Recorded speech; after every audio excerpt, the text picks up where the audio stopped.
Лошадь оказалась на грани жизни и смерти, отчаянно цепляясь за плавучую доску, чтобы не утонуть. Когда ее силы иссякли, надежда, казалось, была потеряна. Но как раз в тот момент, когда положение казалось самым безнадежным, произошло нечто чудесное. «Папа говорит, что надвигается буря, бандит», – прошептала Кейс, проводя пальцами по гриве жеребца. Бандит тихо фыркнул в ответ, в его больших карих глазах отразился угасающий дневной свет. 12-летняя девочка и 5-летний жеребец были неразлучны с того самого дня, как он родился на ферме. Отец Кейс, Джеймс, весь день слушал радио, озабоченно нахмурив брови, когда синоптики объявили о приближении сильных гроз. Предупреждения были однозначными.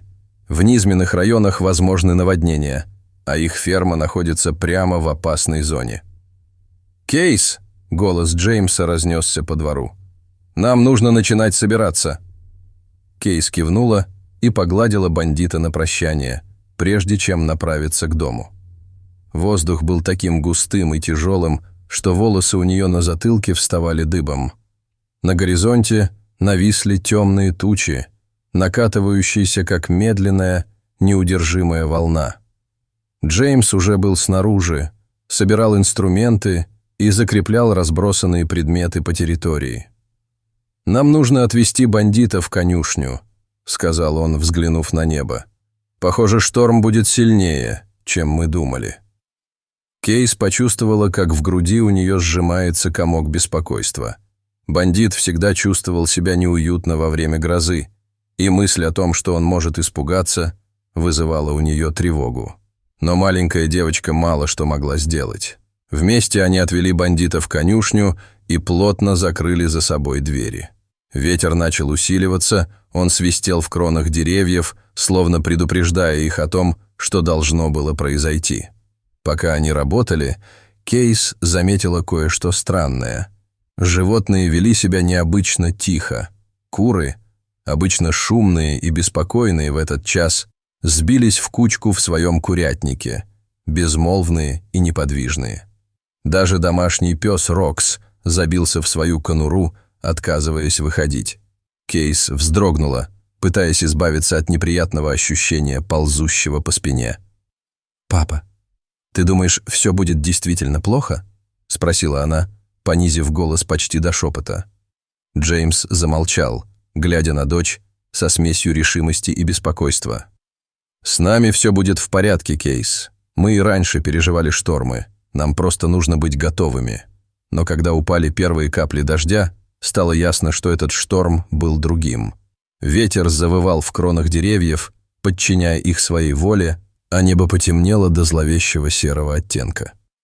Через несколько минут дождь превратился в проливной ливень, барабанивший по крыше с неослабевающей силой.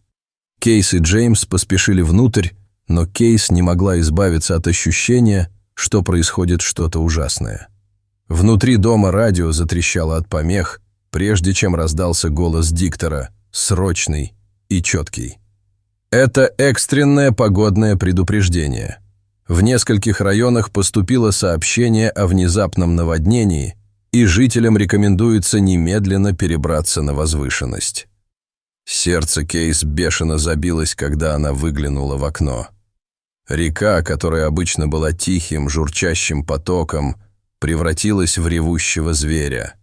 Вода быстро прибывала, с каждой секундой подбираясь все ближе к амбару. Лицо Джеймса побледнело, когда он осознал, в какой опасности они оказались. «Нам нужно действовать немедленно!» — крикнул он, хватая Кейс за руку. «Вода прибывает слишком быстро!» Как только они подошли к двери, в ночи раздался громкий треск, словно разбилось что-то большое.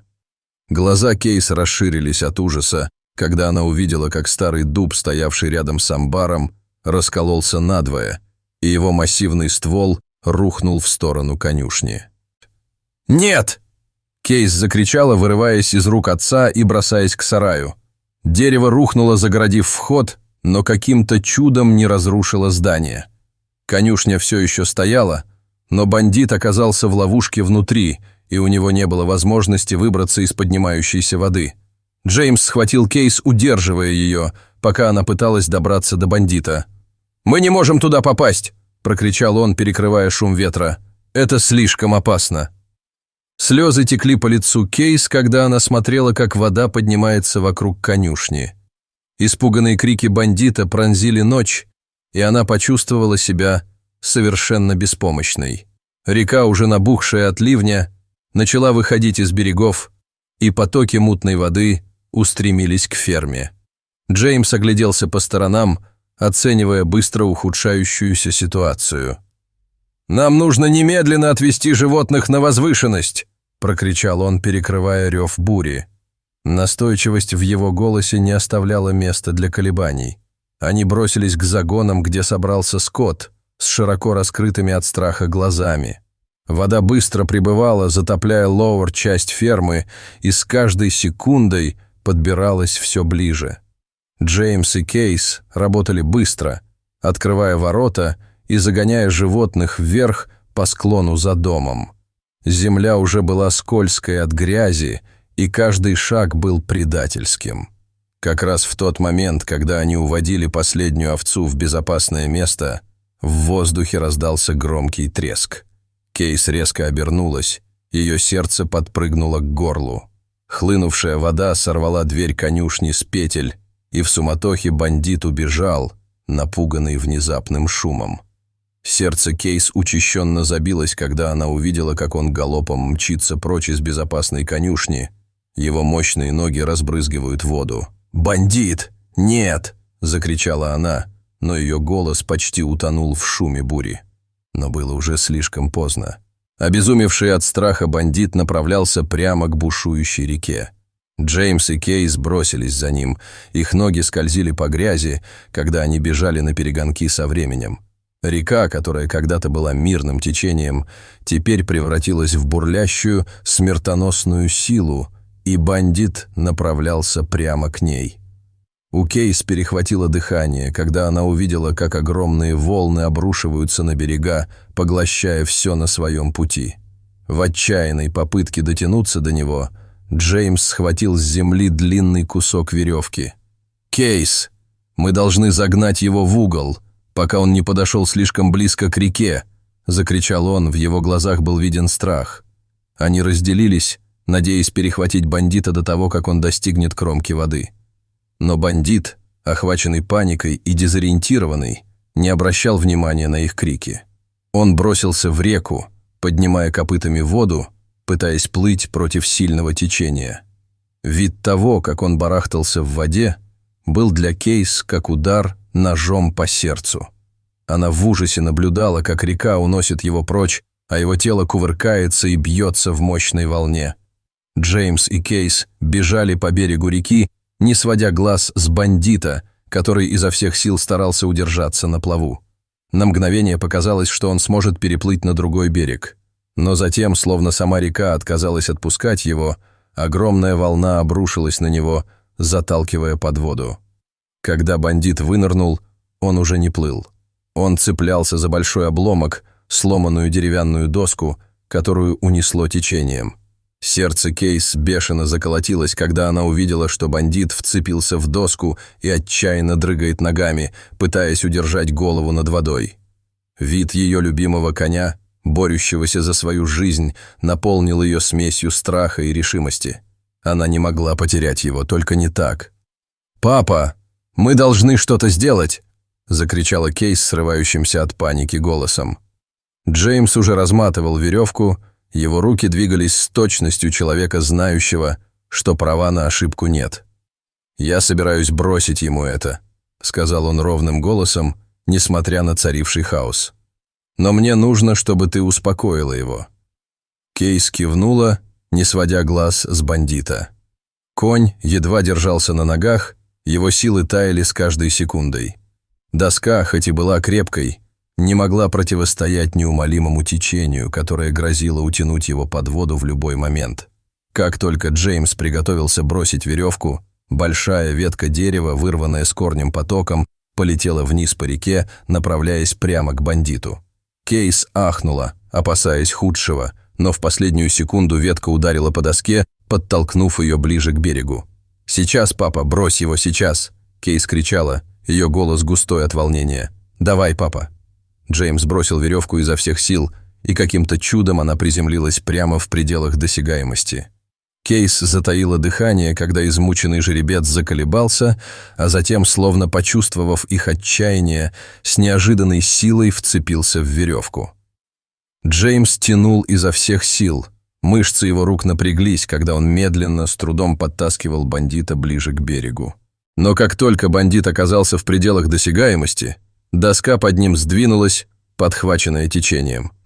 Сердце Кейс чуть не остановилось, когда она увидела, что бандит ослабил хватку на веревке. На какой-то ужасный миг показалось, что река все-таки поглотит их. Но бандит, собравшись с силами, сумел удержаться, и Джеймс в последний раз сильно дернул его. С плеском и рывком бандит наконец вытащили в безопасное место, и он рухнул на илистый берег, обессиленный, но живой. Река продолжала бушевать, но для Кейс и Джеймса ничто другое не имело значения. Бандит был в безопасности, и они были бесконечно благодарны ему за это. Когда они сидели рядом с ним, переводя дыхание, Кейс поняла, как близко они были к тому, чтобы потерять его, и как чудесно, что они этого не сделали. Ярость шторма постепенно утихла, и мир погрузился в приглушенный серый рассвет.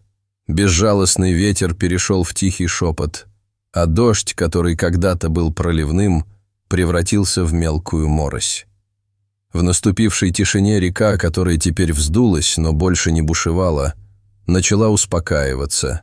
Ее поверхность разгладилась, словно извиняясь за причиненные ею разрушения. Бандит, хотя и был слаб и шатался, сумел устоять на трясущихся ногах. Его бок все еще болел после борьбы. Кейс поддерживала его за шею, шепча нежные слова утешения. Когда они возвращались на ферму, опустошение вокруг них стало душераздирающе очевидным. Большая часть суши была затоплена, поля превратились в озера с мутной водой. Землю усеивал мусор, остатки заборов, инструменты и даже деревья, которые были вырваны с корнем и разбросаны, как игрушки. Сам фермерский дом стоял прочно, хотя нижние этажи были явно повреждены поводковыми водами. Сердце Кейс сжалось при виде их некогда прекрасной фермы, ныне лежащей в руинах, но когда она взглянула на бандита, идущего рядом с ней, каждый шаг которого свидетельствовал о его стойкости, она почувствовала прилив облегчения. Они вместе пережили этот шторм. Приют. Когда они подошли к конюшне, Джеймс остановился как вкопанный.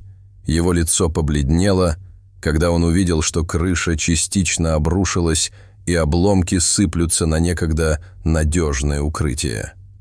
У Кейс перехватило дыхание, когда она поняла, что если бы бандит не сбежал, он мог бы оказаться в ловушке под обломками.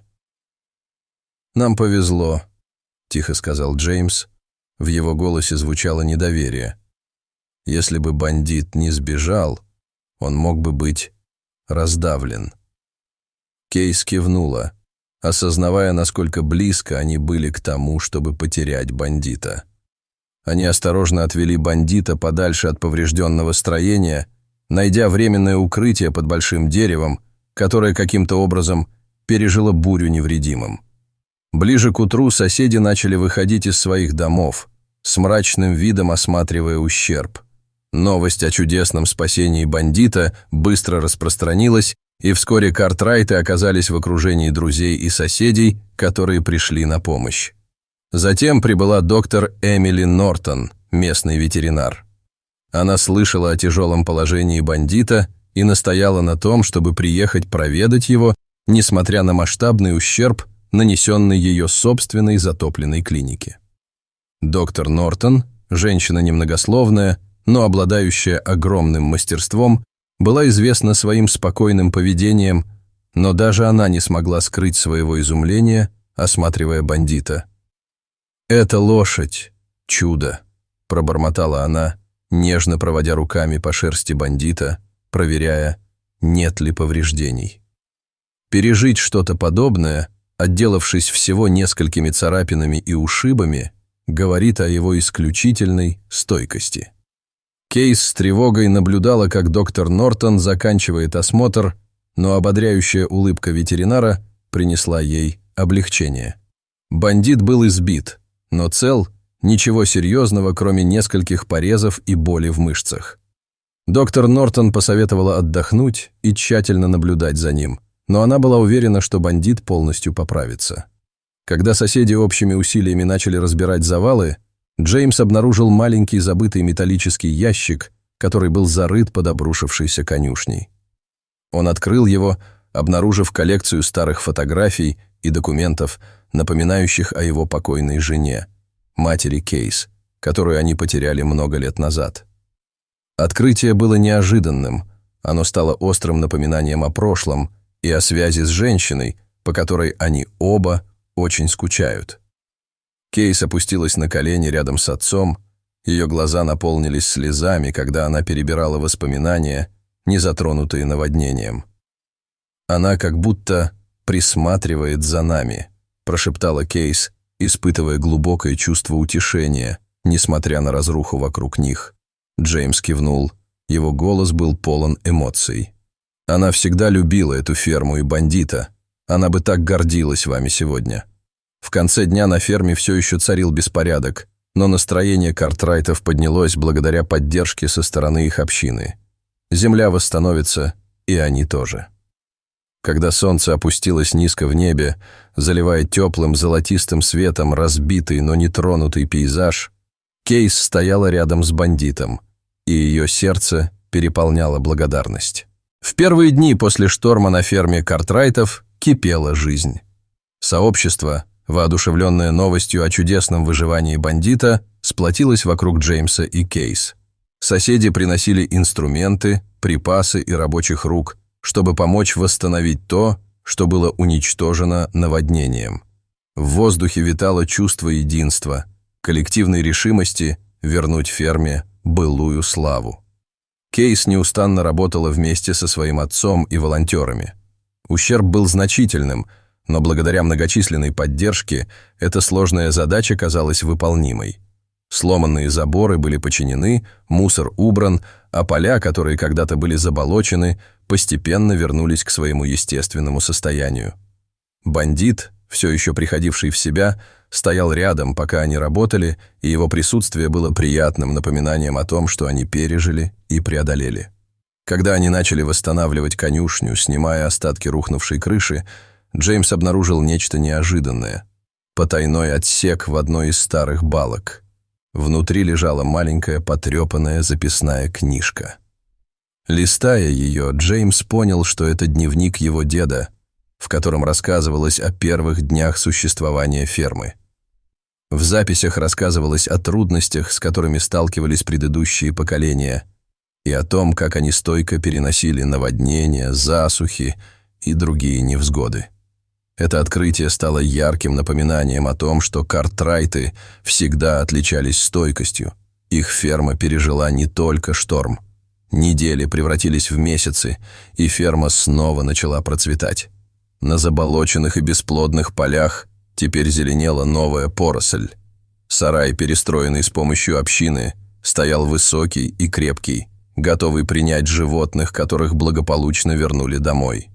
В доме Картрайтов, хотя все еще были заметны следы урагана, снова стало тепло и уютно.